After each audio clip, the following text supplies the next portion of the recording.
All right, what is going on, guys? Happy Monday. This is attempt number 2 to record this video, so hopefully the audio is better. We had to wipe out the first one, so video might be a little shorter because I'm doing the same thing twice, but we'll go through it. We've got 2 games on the slate today: Tigers, Guardians, Royals, and the Yankees. Recap it yesterday, basically even, and we did pretty good in the NFL, so up about 3 units. So overall, really good day. Gave out 5 games I liked in the NFL. We hit 4 out of 5. So really nice there. Got kind of hosed on the Nico Collins over receptions. He was at 78. We needed like 79, and he got hurt in first or second, like very early on in the game. So a little hose there, but it is what it is. Let's get into the card and start talking about the first game on the card, which is going to be Tigers and the Guardians. Skubal going up against Boyd. Skubal, the AL Cy Young. I think we can all say that. 18-4. Going up against Matthew Boyd, 2-2. So not a ton of starts. Yeah, the Tigers have not faced Boyd since quite a while ago, 2022. 4 innings, no hits, no earned runs. So we really can't garner a whole lot off of that. My issue with Boyd is the walks. He's got to get the walks down.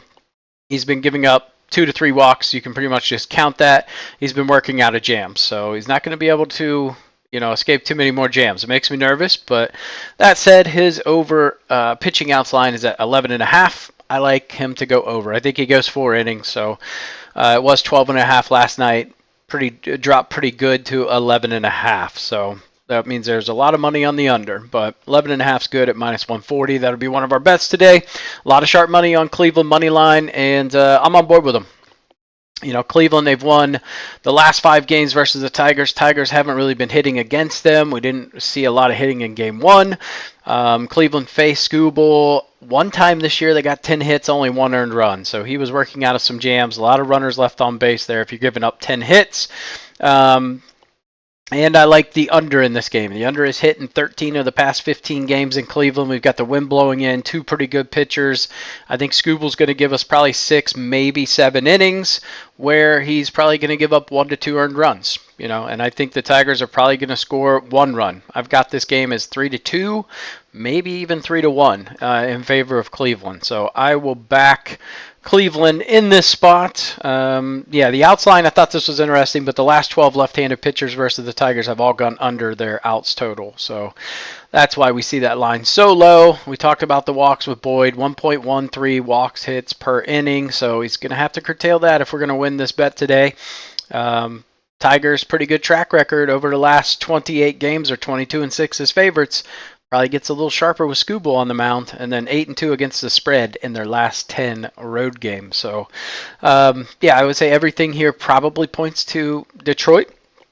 But in my opinion, I just asked myself, which is a better team? It's Cleveland. We didn't see the rust I thought we would see last game. They just came out looking very sharp. That said, it's Skubal. Weather factors are pretty bad.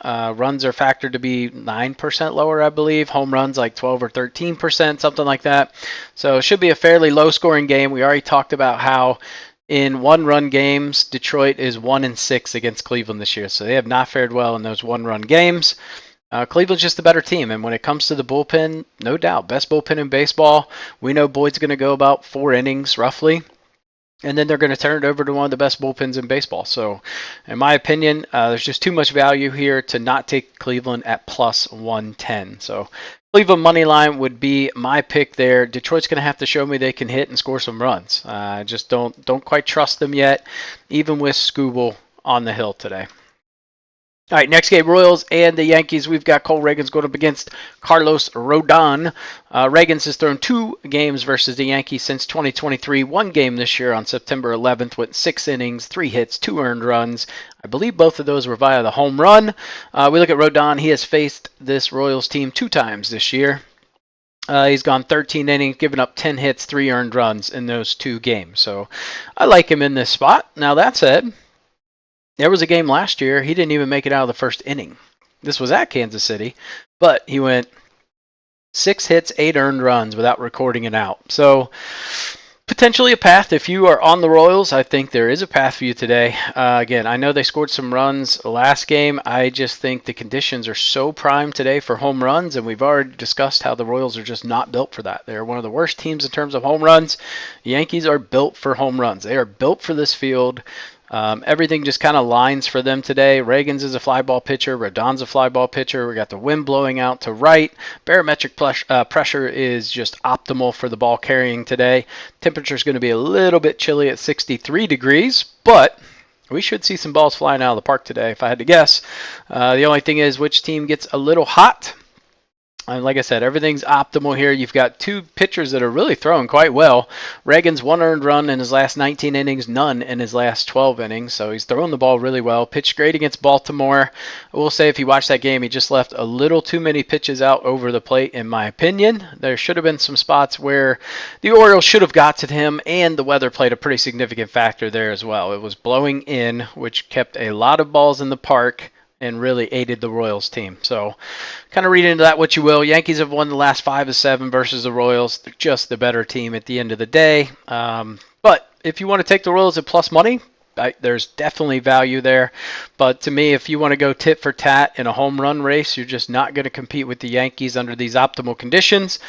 Royals bullpen has been great. Metrics say that they are a great bullpen. They don't pass my eye test, though. That said, Yankees aren't going to blow me away either with their bullpen.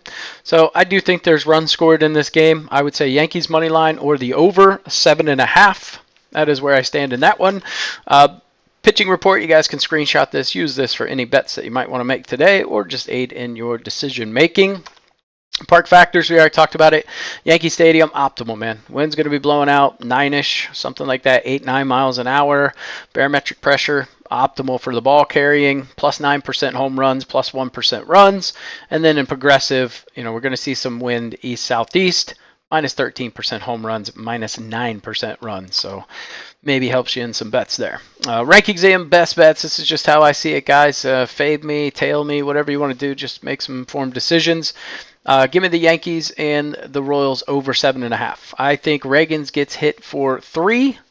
And I can definitely see Rodon getting hit for somewhere like 2. I can see 5 runs being scored in the first 5 innings. And then we just turn it over to these bullpens to give up some runs here, which they should.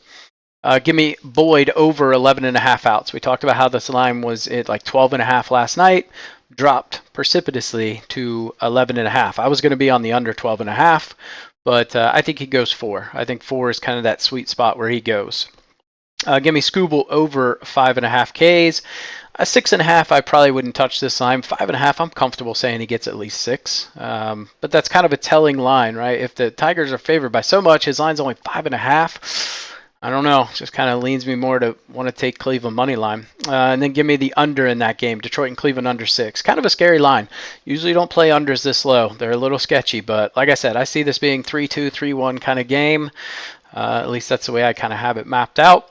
And then give me Cleveland first 5 plus a half. Again, should be a tight game. If it's 1-1, we win, right? If Tigers are up 2-1, we lose. Normally my Scooble play is Tigers first 5 minus a half. So if you want to take that today, it is plus 100.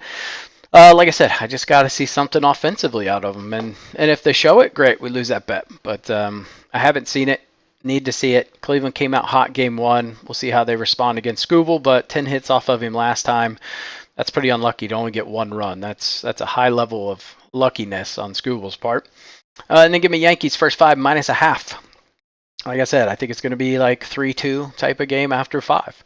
So that's where I'm at with that. I'm sure there's a decent amount of sharp money on the Royals today, probably for a reason. But man, I'm not going to go nuts because they scored 4 or 5 runs in one game. But take the 3 games previous to that, that's like all they scored. So I'm not going to jump for joy yet. They need to show me some consistency.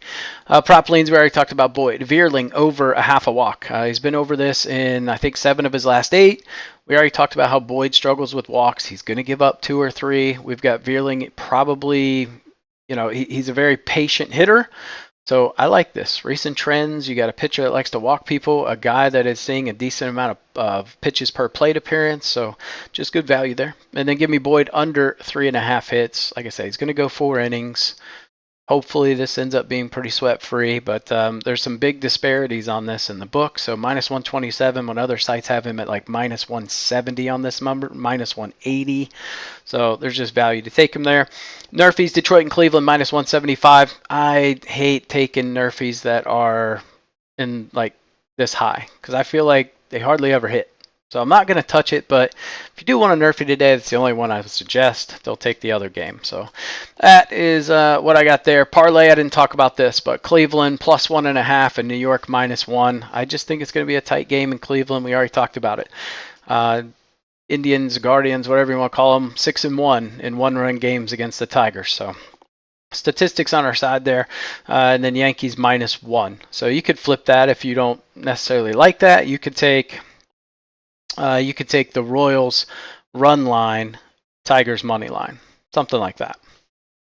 But that is going to do it for me. Very short and sweet. The other video was probably longer, but you do it twice, it gets a little more concise. So I'm going to try to put out a football video today. If you don't see one by 1 o'clock, I will try to post it under the community tab under post, at least what I am going with today. But hopefully I can get some stuff knocked out and then do a quick football video for you guys. But I will catch you either in the football video or tomorrow.